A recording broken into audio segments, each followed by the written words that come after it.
Hello जी। FM विविध भारती आकाशवाणी वाराणसी से मैं ध्वनिमित्र पांडुरंग पुराणिक आपसे जुड़ा हूं और हम अपने श्रोताओं को बता दें कि हमारे साथ हैं एक जाने माने पत्रकार श्री विश्वनाथ गोकर्ण।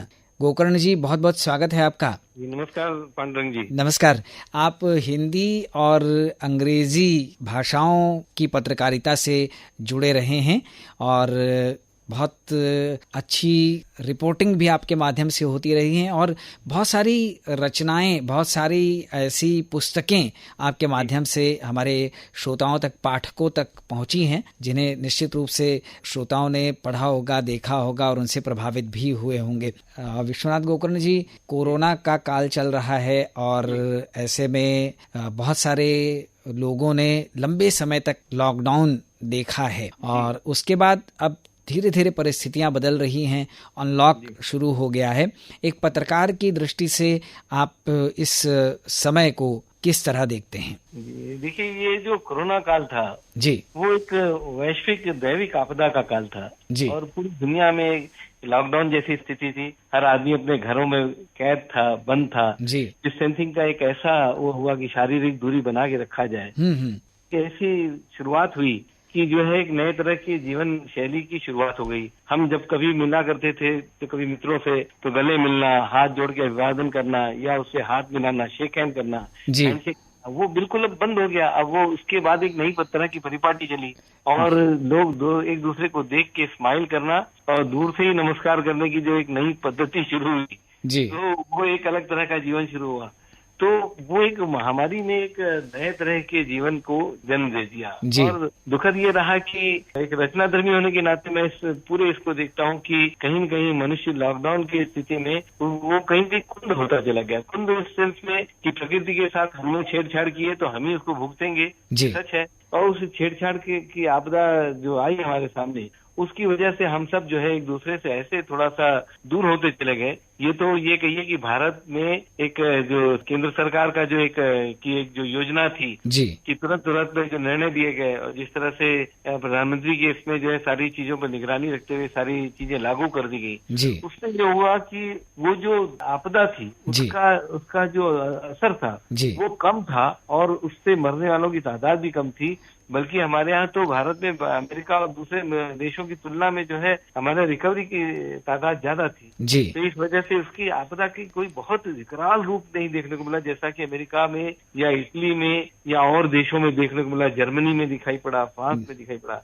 भारत में हुआ बहुत बुरा असर हुआ, लेकिन उन देशों की अगर हम तुलना करेंगे तो हमें लगता है कि शायद कम हुआ उसका असर। और उसका नतीजा यह है कि जब अनलॉकडाउन हो रहा है तो मनुष्य अपने पुराने, इसमें हम सब भारतीय अपने पुराने तरफ लौटने की तरफ बहुत तेजी से अग्रसर हो रहे हैं और दिखाई दे रहे हैं कि आगे बढ़ रहे हैं। बिल्कुल। विश्वनाथ गोकर्ण जी, लॉकडाउन में बहुत सारा समय लोगों को मिला और आपने भी उसका आनंद लिया परिवार के साथ, क्योंकि आप एक रचनाधर्मी हैं जैसा कि आपने भी कहा और हम सब जानते हैं। तो इस काल का उपयोग आपने किन रचनाओं को जन्म देने में किया? जी, मैंने एक तो ये था कि मेरे बच्चे बाहर रहते, मैं, मेरी पत्नी, दो ही लोग यहाँ हैं बनारस में। मेरी पत्नी बैंक कर्मी है और मैं जो है अपना जो अखबार से जुड़ा होने का एक वो था, मेरा जो वो था, तो उसके तहत मैंने अपनी जो लेखों का एक संग्रह बनाया और जो आर्टिकल्स मेरे अखबारों में छपे, दूसरे अखबारों में, पत्र पत्रिकाओं में, उनका मैंने एक संग्रह बनाया। क्योंकि मेरी एक लिखने की एक स्टाइल थी, एक पात्र को मैंने गढ़ के उसका एक वो किया था मुसद्दी भाई के नाम से जो है, तो उसका संग्रह मैंने किया और उसको एक ढाई आखर के नाम से मैं उसको अभी प्रकाशित करने की योजना बना रहा हूँ। मेरा वो पूरा जो लेखों का संग्रह है मेरे संपादकीय लेखों का, वो बहुत जल्दी ढाई आखर के नाम से मार्केट में आ जाएगा। इसके अलावा मैंने एक वो किया कि प्रधानमंत्री जी ने बनारस में के रचनाधर्मियों को जोड़ते हुए एक वो की थी, प्रेस कॉन्फ्रेंस की थी जो जिसका लाइव टेलीकास्ट हुआ था। तो उसमें उन्होंने एक सेंटेंस को पकड़ा, हमारी एक मित्र की पत्नी के जरिए उन्होंने उसको पकड़ा। उन्होंने कहा कि जो रचता है वो बचता है, बचता है। तो जो रचता है वो बचता है, उसको उन्होंने दोबारा से वो कहा और अंकिता खत्री उनका नाम है। तो उनको सुनने के बाद उन्होंने कहा कि आप जो है इस पर कुछ करिए, कुछ लेखन का कार्य करिए। तो उन्होंने कहा कि मैं इसको जोड़ के कुछ प्रॉफिटेबल बुक बनाना चाहूंगी। तो प्रधानमंत्री जी ने उसको वो किया, परमिशन दिया, तो वो किताब छपने जा रही है प्रधानमंत्री के अनुमोदन पर, प्रधानमंत्री कार्यालय के जरिए ही छपने जा रही है कॉफिटेबल बुक। जो रचता है वो बचता है। उसमें मेरा एक लेख छपने जा रहा है, जो पहला लेख होगा उसमें है कि हे रुद्र हे महादेव। वाह। ये काशी के संदर्भ में है, क्योंकि हम सब काशीवासी शिव के त्रिशूल पर बसते हैं जी। तो मैंने उस पर उसका शीर्षक ही बनाया कि हे रुद्र हे महादेव। और उस लेख में मैंने लिखा है कि कैसे जो है शिव, जिसके बारे में कहा जाता है कि वो संहार करता है जी। लेकिन मैंने लिखा है काशी में वो कैसे पालक है हम लोगों का, और शिव महादेव जो हमारे रुद्र हैं वो कैसे हम सबका पालन करते हैं इस काशी क्षेत्र में जी। और पूरे विश्व में वैसे कहा जाए, लेकिन ये जो आनंद वन है हम लोगों का, जो काशी है जी, उसमें हम लोगों को कैसे शिव पालते हैं उसका उसमें जिक्र है जी। तो वो भी मैंने किया। इसके अलावा एक वो था कि कॉफिटेबल बुक आने जा रहा है, वो जो है वो उस पर है कि महाश्मशानों पर है, देश के 21 महाश्मशानों को चुनकर उस पर लिखा जा रहा है। और उस किताब का नाम ही मैंने रखा है मणिकर्णिका जी जी। तो वो उस पर कार्य चल रहा है, तो ये लॉकडाउन होते होते मुझे लगता है कि वो भी मैं पूरा कर लूंगा। तो ये एक मेरे इस लॉकडाउन पीरियड ऑफ कोरोना काल में जो एक लेखन का वो था, उसके तहत मैंने ये किया, एक लेख लिखा प्रधानमंत्री के पुस्तक के लिए, और एक जो है वो हमने वो लिखा, ये जो बता रहा हूँ अपने आलेखों का संग्रह जी। और दूसरा ये जो है ये जो छपेगा जो है मणिकर्णिका। तो ये 3 कृतियां मेरी जो है होने जा रही हैं। बिल्कुल। तो उसको उस दृष्टि से मैं देखता हूँ कि अच्छा ही था, ये काल जैसा भी था, हम सब घर में कैद थे लेकिन अपने अपने कामों में जुटे हुए थे। बिल्कुल। तो जहाँ था वहीं वो अपना रचना रच रहा था। मतलब ये जो लॉकडाउन था ये बहुत सारा समय हमें दे गया, और उस समय का जिसने सही उपयोग कर लिया उसके लिए बहुत अच्छी उपलब्धियां भी उसके साथ उसके जीवन में जुड़ गई हैं या जुड़ने जा रही हैं।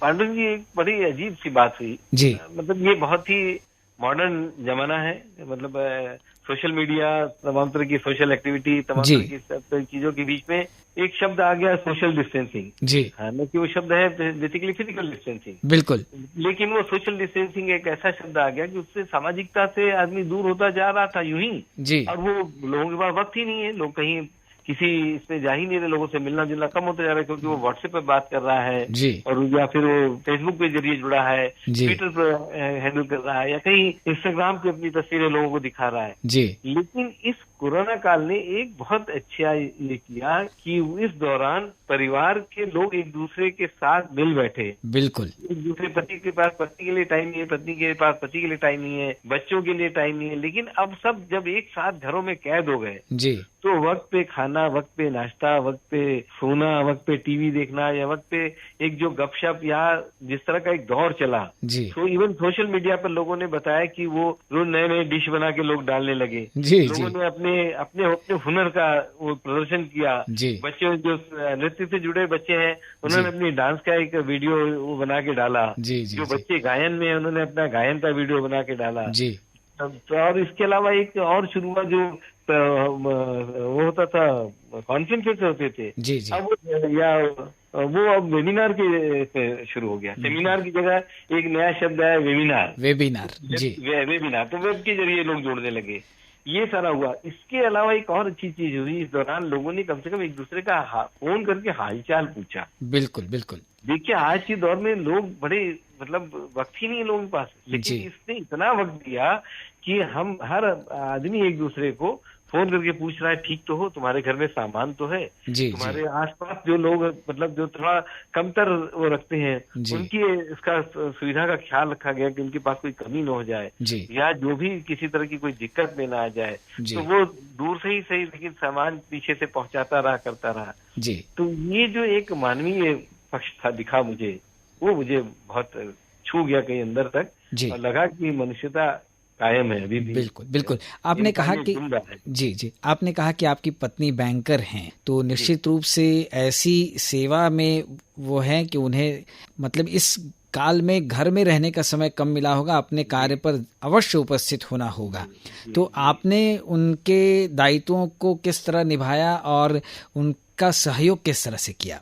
देखिए बैंकर होने के नाते उनको रोज बैंक जाना था जी। और रोज बैंक जाना था। और बड़ी अजीब बात ये थी कि जब ये तुरंत ये लॉकडाउन शुरू हुआ जी। तो बैंकों के पास इस तरह का कोई वो नहीं था कि वो जो सैनिटाइजर या इस तरह के मास्क या इस तरह के ग्लव्स नहीं थे, या वो जो बुखार नापने का यंत्र है वो नहीं था। जी जी। लेकिन उसके बावजूद बैंक जाना है क्योंकि वो एक अनिवार्य आवश्यक चीजें थी जिसके लिए आप रोक नहीं सकते थे, तो रोज जाना है। और नोटों और सिक्कों के जरिए सबसे ज्यादा संक्रमण हो रहा था। जी जी। और उस दौरान बिना किसी इसके जो है आप एहतियात के आप जाएं, बैंक में काम करें, वापस घर लौटें, तो जाते समय पूरी तैयारी के साथ जाए, फिर वापस आने के साथ फिर अपने आप को सैनिटाइज करें। तो उस दौरान घर में होता है कि खाना कैसे बने जी, तो खाना कैसे बने, सब्जी कैसे कटे, चाय कैसे बने। तो एक तो खुद अपने लिए अपने हाथ से खुद बनाना, और पत्नी को जो कुछ भी सहयोग हो सकता था, चाहे वो सब्जी छौंकने से लेके सब्जी काट के देने से लेके, अब मैं रोटी नहीं बेल सकता, आटा नहीं गूंथ सकता, लेकिन बाकी जो कुछ भी हो सकता था। दक्षिण भारतीय होने के नाते हम लोग के एक बहुत सरल सा एक वो है कि उपमा बना के खा लें, और हम लोग जो है चावल सांभर बना के खा लें। तो वो जो कुछ बन सकता था वो मैंने किया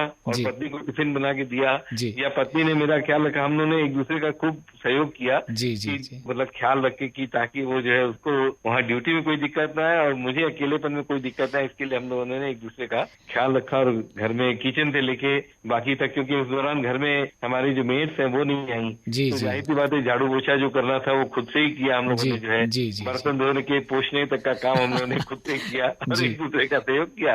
मुझसे जो बन पड़ा वो मैंने किया इस दौरान। बिल्कुल बिल्कुल, मुझे संतोष है। जो निश्चित रूप से कोरोना योद्धा के रूप में आपकी पत्नी है, हम नाम जरूर जानना चाहेंगे उनका। जी, उनका नाम है सरिता विश्वनाथ गोकर्ण। सरिता विश्वनाथ गोकर्ण, तो एक कोरोना योद्धा के रूप में उनका भी हम अभिनंदन करेंगे कि इतनी कठिन परिस्थितियां होने के बावजूद उन्होंने भी अपना दायित्व बड़ी कर्मठता के साथ निभाया और आप उनका सहयोग लगातार करते रहे। बहुत अच्छा लगा विश्वनाथ गोकर्ण जी आपसे बातें करते हुए।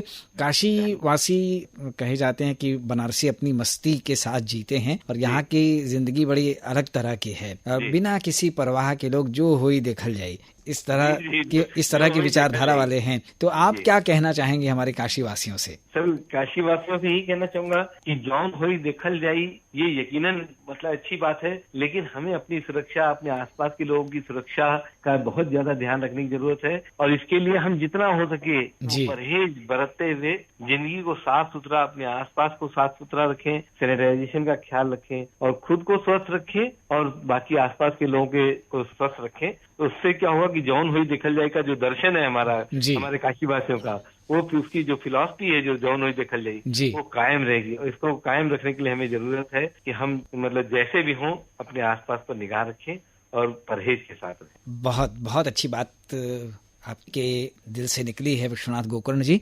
हम आपको धन्यवाद दें। इससे पूर्व आपकी पसंद का एक गाना, आपकी हो या सरिता जी की पसंद का हो, जरूर हम श्रोताओं तक और आप तक पहुंचाना चाहेंगे। कौन सा गीत है वो? देखिए, ये रथ यात्रा का मेला का दौर चल रहा है जी, और आने वाला जो मौसम है वो सावन का है जी। जल्द ही जो है, और वैसे भी बारिश समय से पहले आ गया है, हमारा जो वो है मानसून जो है। बिल्कुल तो बिल्कुल। मेरा एक पसंदीदा गाना है रिमझिम गिरे सावन। क्या बात है। तो यदि अगर आप बजा सकें तो उसे बजवा दीजिए, मुझे भी बहुत अच्छा लगा, मेरी पत्नी को भी बहुत अच्छा लगा, मेरे पूरे परिवार को बहुत अच्छा लगेगा। गाना बहुत अच्छा आपने चुना है। और ये जो लॉकडाउन हुआ है इससे हमारा पर्यावरण भी बहुत संतुलित हुआ है और इसी वजह से बारिश भी जल्दी आ गई है। तो हम सब बारिश का आनंद लेते हैं इस गीत के साथ। आपको विश्वनाथ गोकर्ण जी बहुत बहुत धन्यवाद दे रहे हैं आकाशवाणी वाराणसी FM विविध भारती की ओर से। और अब ध्वनि मित्र पांडुरंग पुराणिक को दीजिए अनुमति। नमस्कार। नमस्कार।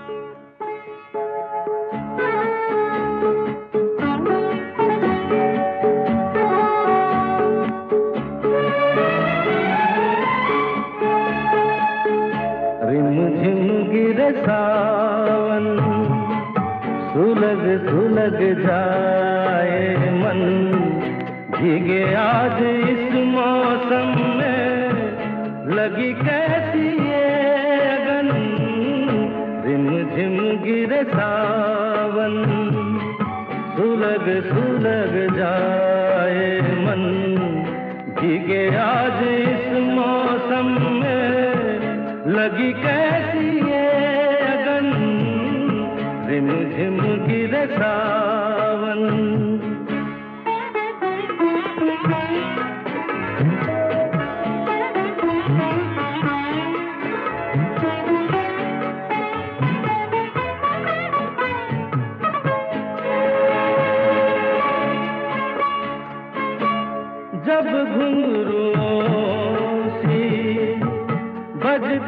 है बूंदे अरमा हमारे पल के नमूदे, कैसे देखें सपने नयन, सुलग सुलग जाए मन, भीगे आज इस मौसम में, लगी कैसी ये अगन, रिम झिम गिरे सावन।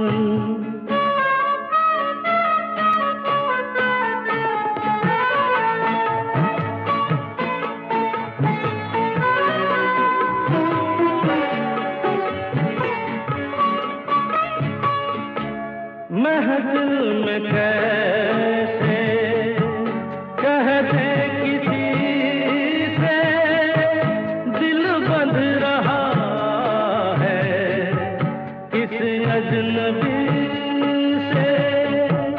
महफिल में कैसे कहते किसी से, दिल बंध रहा किस अजनबी से।